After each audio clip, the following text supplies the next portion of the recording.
Ce 31 octobre 93, ils sont 15 bateaux au départ de la première route du café entre Le Havre et Carthagène. Des marins qui naviguent en solitaire sur des multicoques ou des monocoques. Tous les ténors des années 90 sont là, Bourgnon, Gauthier, Perron, Mike Birch et un certain Paul Vatine. Le Havrais n'a encore jamais remporté de grandes courses, mais malgré une collision au départ, c'est lui qui va s'imposer sur son multicoque région Haute-Normandie devant Laurent Bourgnon. Paul Vatine marquera de son empreinte la Transat Jacques Vabre en remportant l'édition 95 avec Roland Jourdain avant de disparaître tragiquement en 99 alors qu'il navigue avec Jean Morel sur le trimaran Groupe André. Jean a expliqué que Paul était à la barre, lui était à l'intérieur à se reposer, que le bateau a chaviré et que quand lui, Jean, a réussi à se sortir et à être à l'extérieur, il n'a pas retrouvé trace de Paul.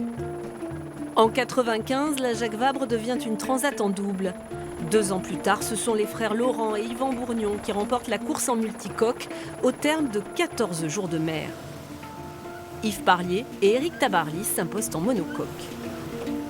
En 2001, les organisateurs choisissent une nouvelle ville d'arrivée, Salvador de Bahia. De 2, on passe à 3, puis 4 catégories de bateaux en 2003. Des années marquées par la domination en multicoque de Franck Camas, vainqueur avec Franck Profit en 2003 et avec Steve Ravussin en 2001 et 2007. Cette année-là, il pulvérise le record de la course en un peu plus de 10 jours. En multi 50, le Malouin Franck-Yves Escoffier signera lui aussi 3 victoires en 2005, 2007 et 2009. Du côté des monocoques 60 pieds, Jean-Pierre Dick, Loïc Perron, Michel Desjoyaux ou en 2013, Vincent Rioux et Jean Lecam inscrivent leur nom au palmarès d'une course qui fait désormais référence. Une course, on va dire, une course de bourrin quand même. Du début jusqu'à la fin, dans la flotte et dans la flotte.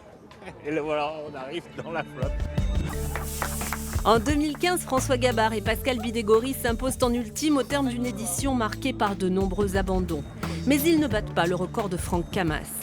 Il faudra attendre la dernière édition, celle de 2017, pour que Thomas Coville et Jean-Luc Nélias explosent le record de la traversée en 7 jours et 22 heures.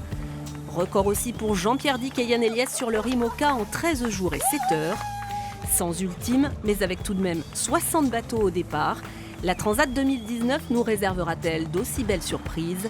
Réponse dans quelques jours au Brésil.